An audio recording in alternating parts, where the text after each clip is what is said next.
종교가 위험한 이유 첫 번째입니다. 자신의 잘못에 직면하지 않는다는 것입니다.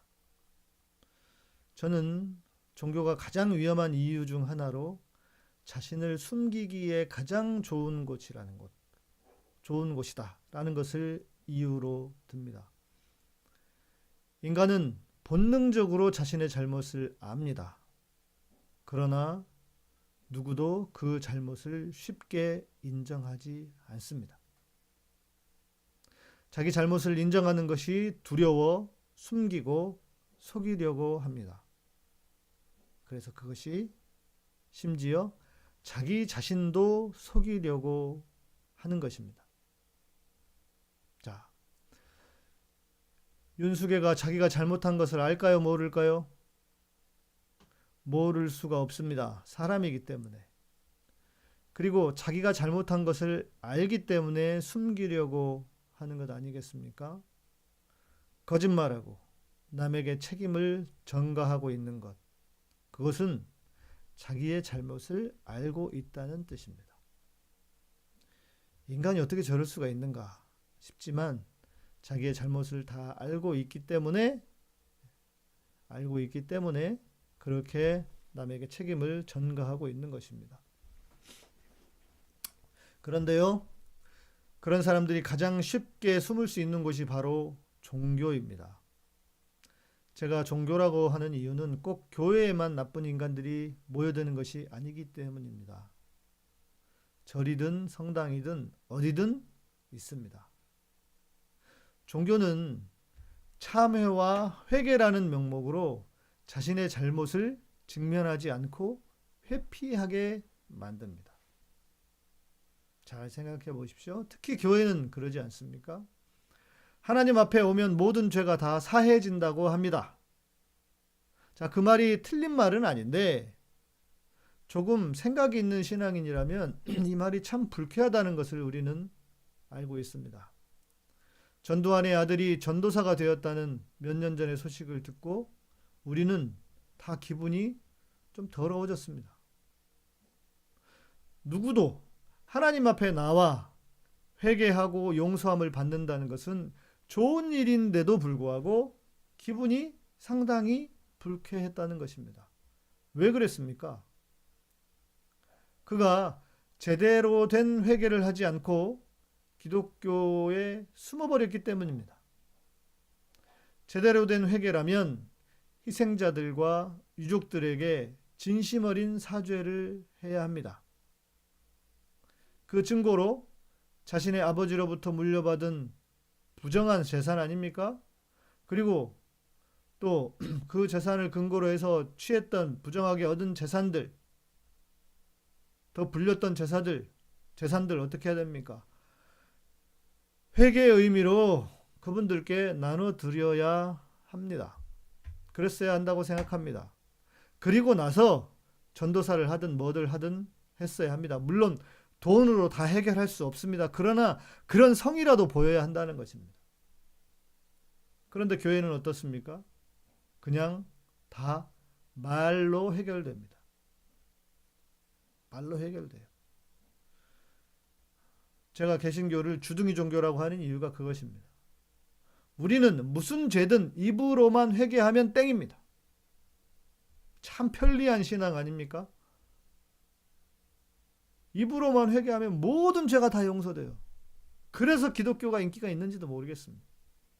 자, 기독교가 제대로 돌아가려면 사람에게 지은 죄는 사람에게 회개하고, 사람에게 회개라고 하는 표현을 쓰니까 좀 어울리지 않는 것 같지만 무엇을 포함하느냐?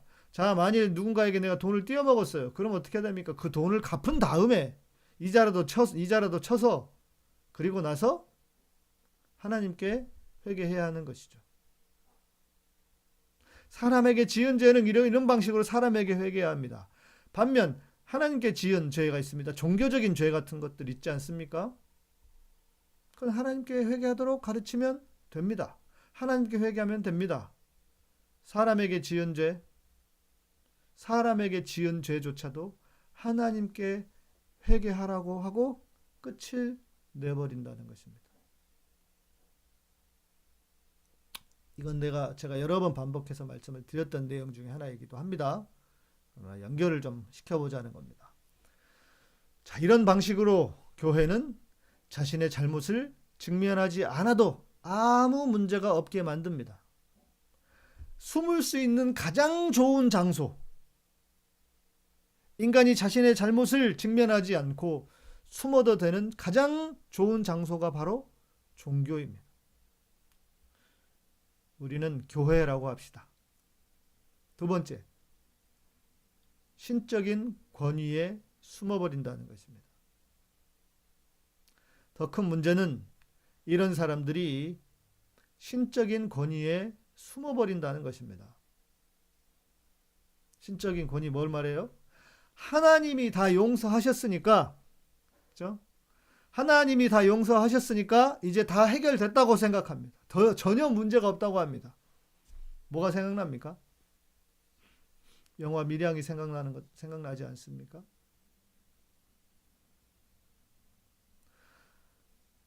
하나님이 용서하셨다. 하나님이 신적인 권위로 용서하셨다고 하는 것, 그래서 해결됐다고 합니다.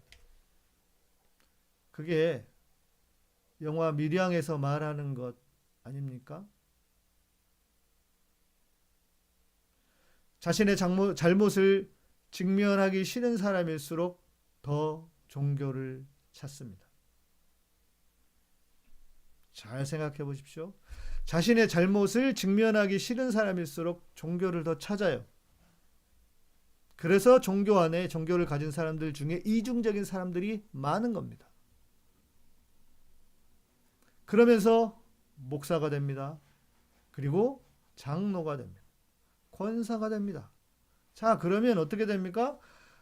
하나님이 주신 직분이라고 하면서 정말 거기에 신적인 권위를 뒤집어 쓰게 됩니다. 그러면 누구도 쉽게 그 사람의 잘못을 지적하지 못합니다. 정말 신적인 권위를 뒤집어 쓰는 것입니다. 목사를 인정하지 않는 시대가 되어버렸다고 해도 적어도 교회 안에서는 최고의 권위자가 되어 있는 목사에게 대드는 사람들 있습니까? 거의 없지 않습니까? 자, 그런 사람들일수록 더 목사가 되고 싶어하고 장로가 꼭 되고 싶어합니다. 신적인 권위를 뒤집어 쓸 수 있기 때문입니다. 제가 만난 많은 사람들, 신앙을 갖지 않은 많은 사람들 중에 장로 이야기를 하면서 장로에게 상처를 받지 않았거나 사기를 당하지 않았다는 사람을 만나본 적이 없어요. 한국 사회에서 모든 문제들은 장로들로부터 나옵니다. 장로들로부터 나옵니다. 이 장로들이 결국 대한민국도 말아먹었어요. 이승만 장로, 김영삼 장로, 이명박 장로. 하여간 이제 뭐라고 해야 될까요? 대한민국의 역사에서 가장 악하고 찌질한 놈이 윤수계가 되었으니 그 놈이 그나마 장로가 아니었다는 것만으로 우리가 위안을 삼아야 하는 상황인지도 모르겠습니다. 자신의 잘못을 직면하지 않는 사람들은 교회를 다녀도 더 악한 자가 될 확률이 높습니다.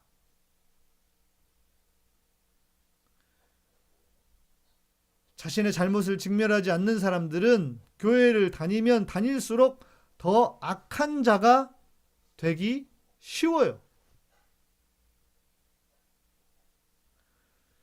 태극기 모독부대 열심히 참여하는 사람들일수록 그런 사람들의 확률이 무척이나 높습니다.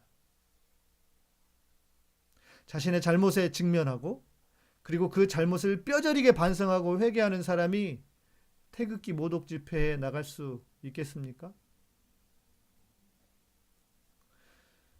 자신을 돌아보는 것이 신앙의 미덕인 사람들이 그 윤수계가 아무 잘못이 없다는 말을 버젓이 하겠는가 말입니다.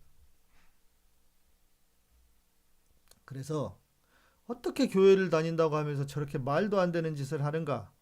그 사람들이 왜 생겨났는지 이제 근본적인 이유를 알 수 있지 않겠습니까? 기독교 신앙의 가장 큰 미덕은 자기를 돌아보는 것입니다. 그러나 교회는 죽어라고 다녀도 자기를 돌아보지 않는 사람들, 자기를 돌아본다는 것이 도대체 무엇인지를 그 자체를 모르는 사람들은 빤스 목사를 진정한 목사라고 하면서 쫓아다닐 수밖에 없게 됩니다. 그러니 종교가 얼마나 무서운 것입니까? 종교는 정말 무서운 것입니다. 잘못 믿었다가는 이단 사이비에 빠지고 자기를 돌아볼 줄 모르면 빤스 신도가 되고 마는 것입니다. 차라리 교회를 다니지 않는 것이 그에게 나을 뻔했습니다. 물론 교회를 다니지 않았어도 더 이상한 짓을 했을 사람들일 겁니다. 세 번째, 신적인 권위를 갖는 데 이어서 더 확증 편향을 갖게 된다는 것입니다. 그런 사람들에게는요, 아무리 다른 쪽의 이야기를 해줘도 먹히지가 않습니다. 들어먹지를 않습니다. 최근에도 제 채널에 댓글들이 또 무지하게 달리고 있습니다. 그 사람들의 특징 중에 하나는요, 막무가내예요. 막무가내. 이찬수 목사는 무조건 훌륭한 목사라는 겁니다. 그리고 그냥 계몽령이 맞고 양희삼 씨는 좌파라고 합니다. 이찬수, 조정민은 목사고 저는 양희삼 씨예요. 목사를 비판하면 안 된다는데 저도 목사 아닙니까? 저처럼 레떼루가 분명한 목사가 어디 있습니까? 예? 총신대 졸업에 총신대 신대원 MDB 졸업에 저는 더 이상 학위를 안 받았어요. 왜냐하면 뭐 내가 교수할 것도 아니어서. 그리고 공군 군목에 당신들 말처럼 목사한테 함부로 비판하면 하나님한테 벌 받는다고.